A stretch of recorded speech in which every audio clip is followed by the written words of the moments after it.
Hello বন্ধু, তোমরা সবাই কেমন আছো? আমি খুব ভালো আছি। আমি কোথায় যাচ্ছি বলো তো রেডি হয়ে?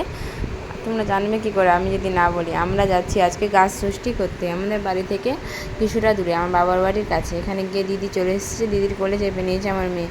আর এই দেখো একটা কত সুন্দর একটা পুচকি, এটা হচ্ছে আমার ননদের বাচ্চা। কত কিউট বলো তো বাচ্চাটা দেখতে, কত সুন্দর মোবাইলের দিকে তাকাচ্ছে। দেখো এখনকার বাচ্চাগুলো সব এরকমই। আর আমার মেয়েকে দেখো পেছনে কেমন নখ খাচ্ছে, বাচ্চাটার সঙ্গে ছবি তুলছি সেটাই দেখছে। এখনও ঠাকুরমশাই আসেনি, অনেকক্ষণ দাঁড়িয়েছিলাম, তাই ভাইকে বললাম চল একটু বাগান থেকে ঘুরে আসি। তারপরে বাগানে যাওয়ার পরে বলছে ঠাকুরমশাই নাকি চলে এসেছে, তাই আমি এলাম আবার দেখতে। এসে দেখছি ঠাকুরমশাই আসেনি, হয়তো সবাই এখন ভিড় জমাচ্ছে। তারপর কিছুক্ষণ পর ঠাকুরমশাই এসেও গেছে শুনছি।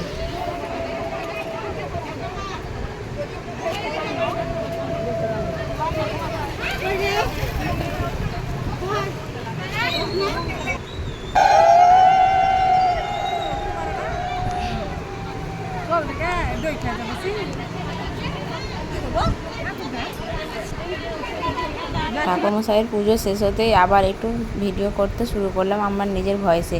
মা এখানে আসে আমার পাশে, আর সবাই দেখো একটা জিনিস দেখাচ্ছি। আমাদের এখানে এরকমভাবে কাপড়ের আঁচল পেতে পেতে বসে, দিয়ে সবাই আঁচলে প্রসাদ দেয়। তোমাদের ওদিকে এরকম হয় কি না একটু কমেন্ট করে জানায়ও। আর এরা যেন তো বাড়িতে খায় না, এখানেই খায়, আর পাশের বাড়ির কিংবা বংশ ছাড়া খায়। আর এখান থেকে এই পাশেই হচ্ছে পুজো। আর এখানে ওই যে বাড়িতে পুজো হচ্ছে সেখানে পুজো হয় না, এই মন্দিরটাতে পুজো হয়। এই মন্দিরটা হচ্ছে আমাদের শিব মন্দির, এটাতে কাজ চলছে, তার জন্য ওখানে শিব ঠাকুরগুলো সব নিয়ে গেছে, তাই ওখানে পুজো হচ্ছে।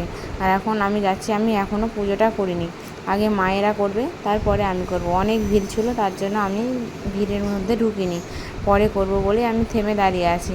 এখানে মা, কাকিমা, ঠাকমা আছে, আর আমি এসেছি একটু পরেই। তারপরে ঠাকমা আমাকে সব কিছু বুঝিয়ে দিয়ে গেল কোনটা কেমনভাবে করতে হয়।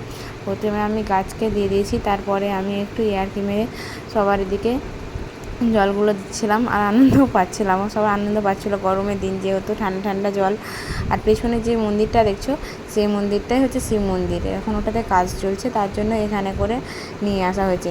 আরে তোমরা ভেবো না যেন আমি ছুটির গাছে আম ঘুষছি, এখানে কিন্তু জিয়ালার গাছ আছে, সেটা তোমাদের সঙ্গে আমি পরে দেখাচ্ছি। আর এখানে দেখো আমি ঘষার পরেও কত লোক এখনও অনেকেই ঘুষতে বাকি আছে।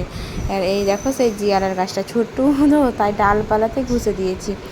তারপরে বসে বসে একটু আমি সবাইকে ভিডিও করে নিলাম, প্রসাদ খাওয়া দেখাচ্ছে। দেখো ঠাকমা প্রসাদ খাচ্ছে, মা প্রসাদ দিয়ে বেড়াচ্ছে, আর দিদিও এখানে প্রসাদ খাচ্ছে।